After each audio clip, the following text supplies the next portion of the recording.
거울아 거울아 무비건조에서 누가 제일 예쁘니? 화정.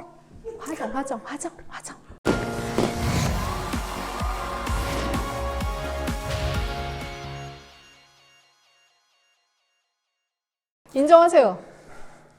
아, 무비건조에서 가장 예쁜 사람요? 네. 주성철 아니에요? 사실 이게 우리가 오늘 얘기해야 되는 작품에 대해서 할 얘기가 별거 없다 보니까 아니, 백설기 같은 옷 입고 나왔잖아요.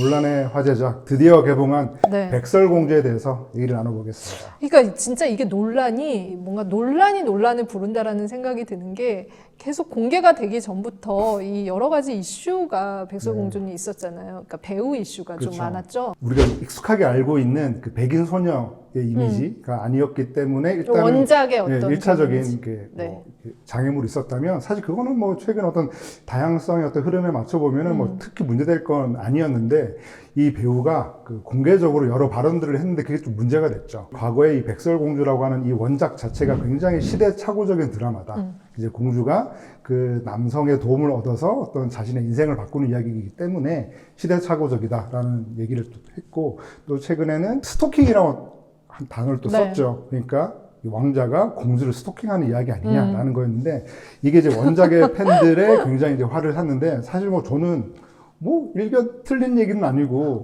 올라가서 키스했잖아.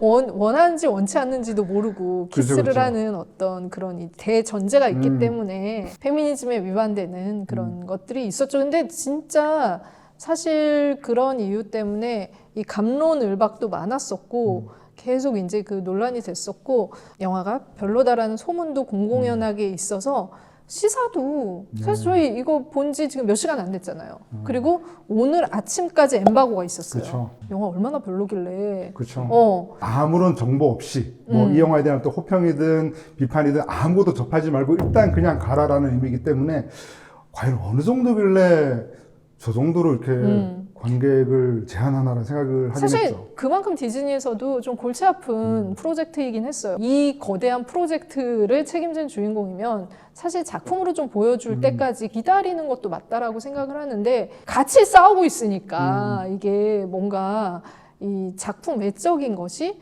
논란을 그렇죠. 가중시키는 그런 것들도 있었던 것 같고, 겔가돗 겔가돗의 그 시오니즘 그런 것들 때문에도 문제가 있었고, 주변부 이야기들을 뚫고 과연 영화는 어땠는지 좀 얘기를 해보도록 하죠. 그래서 저희는 뭐 그런 이런저런 논란들을 그냥 따로 이제 두고 그냥 네. 이 작품 자체만을 좀 얘기를 해보자면 일단 좀 재미가 없습니다.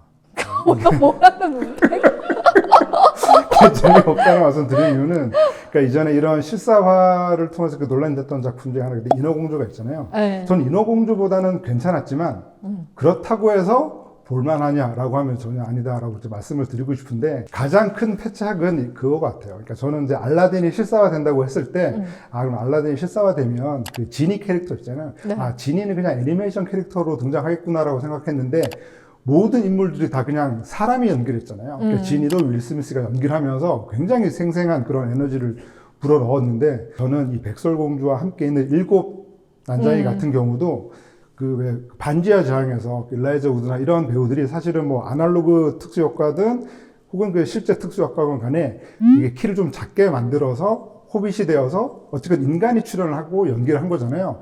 그것처럼 백설공주도 좀 인간이 했어야 맞는 거 아닌가라는 생각이 드는 이유가, 뭔가 지금 백설공주랑 7 난쟁이가 같이 있을 때 너무 그 시각적인 위화감이 커서 너무 좀 집중이 안 되더라고요. 사실 뭐 지금 얘기한 알라딘이나 뭐 인어공주 같은 게 앞서 또 이제 실사로 만들어지면서, 그러니까 원래 가지고 있는 그 애니메이션의 다른 현대적인 각색을 좀 했다라는 생각이 들거든요. 근데 이번 작품 같은 경우는 스토리 라인이 조금 뻔한 지점이 좀 있었던 것 같아요. 조금이요? 그러니까 너무 예상 가능한 범주로 흘러가는데, 거기서는 저는 백설공주는 완벽하게 요즘의 어떤 그 진취적인 여성에 맞춰서 각색하려는 노력이 굉장히 좀 있었다고 생각하거든요. 예를 들면은 이제 그 백설공주가 왕자의 키스만을 기다리는 그런 이제 그 인물이었잖아, 캐릭터가. 근데 이번 버전에서는 잠들어 있는 시간 되게 짧아요. 잠들어 있는 시간은 되게 짧은데, 그 대신 이 왕자가 그냥 이제 키스만 하러 오는 게 아니라 반란군의 수장이 돼요. 왕비가 지배하는 어떤 이제 그 세력을 가지고 있는 그 세상, 이 진짜 엉망진창이 새고 못 살게 된 세상에서 이 따로 숲속에서 반란군의 수장이 돼서 거기에 이제 저항군이 되는데 그 저항군을 도와주는 역할을 자처를 하는 거지. 얘가 공주인데. 그러니까 굉장히 진취적인 여성 캐릭터, 액션에 가담을 하고 그리고 세상을 바꿔보려는 것을 자기가 잠들어 있지 않고 한다라는 점에서는 좀 새로운 각색의 지점이 있는데 근데 그 외에 너무 이야기들이 평이하게 흘러간다라는 거 뭔가 이렇게 좀 약간 그러니까 돌발적이거나 이런 것들이 없이 좀 뻔한 이야기가 돼서 나중에 후반으로 가면서 그 전반부에 가졌던 장점들이 점점 희석이 돼서 이게 좀 약간 어린이를 위한 것도 아니고 성인이 볼 때, 성인 관객이 볼 때는 조금 지루할 수 있는 그런 지점들을 계속 줘서 기대했던 거에 좀 못 미치는 거죠. 그런 지점들이 조금 더 다른 지점들이 나올 줄 알았는데. 그러니까 저는 그 레이첼 지글러의 그 이 원작 자체가 시대착오적인 이야기일 수도 있다라는 거에 좀 공감을 하는 이유 중에 하나가 이미 그 뒤에 변형이 많이 됐어요.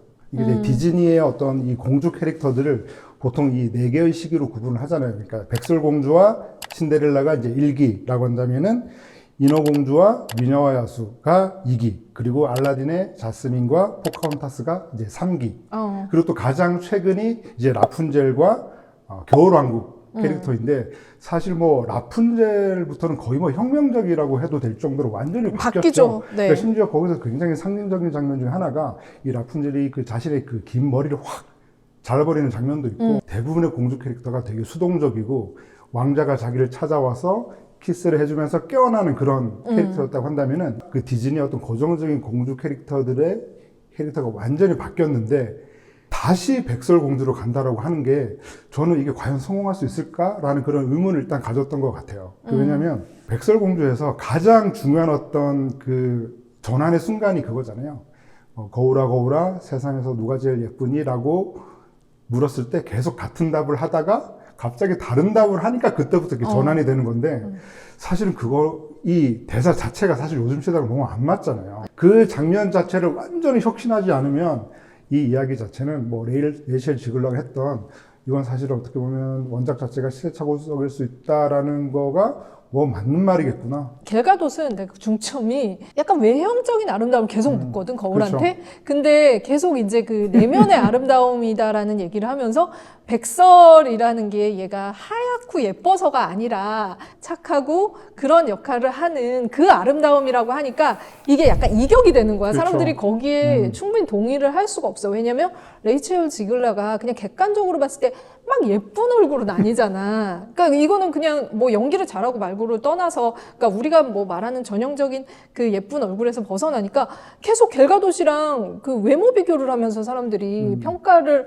하게 되는 백설공주는 계속 약간 오은영 박사님처럼 그 일곱 난장이들의 그 안 좋은 지점들을 다 이렇게 하나하나 이렇게 좀 교정해주는 역할도 하는데 너무 백설공주만 메인으로 내세우다 보니까 거기서 좀 후반부에 재미가 조금 떨어지는 것도 있었던 것 같아요. 저는 그래도 처음에 보면서 좀 이렇게 좀 빠져들 만한 지점들을 초반에 가졌었던 것 같아요. 그러니까 특히 미술적인 부분과 액션의 그런 그 연출이나 이런 것들이 좀 괜찮았었거든요. 특히 그 백설공주가 처음에 숲속으로 들어갈 때 이제 그 들어가는 순간에 어떤 그런 연출이 마치 이상한 나라 앨리스가 막 이제 그 토끼를 따라가면서 확 빠져드는 것 같은 그런 장면 구현도 굉장히 잘했어. 그 나무들이 막 살아있는 그렇죠. 것처럼 숲속의 동물 친구들이랑 같이 나올 때 그 장면들도 굉장히 아름다웠거든요. 근데 그게 이렇게 후반으로 가면서 그 강점이 아주 잘 살지는 못했다?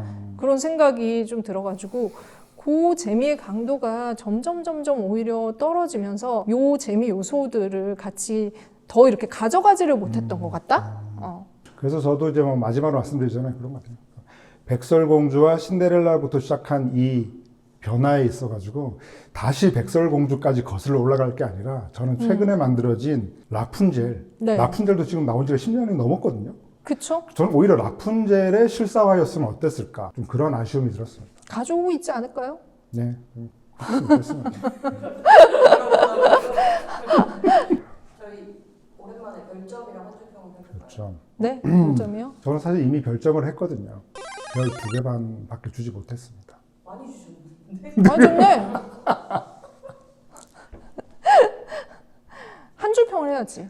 조금 뭐 긴데 거울아 거울아 세상에서 누가 제일 예쁘니? 라고 하는 걸 바꿀 수 없으면 이미 이 백설공주는 아무리 PC함을 추구한다고 해도 그게 안 된다는 고백에 지나지 않는다. 길다, 너무 길다. 네.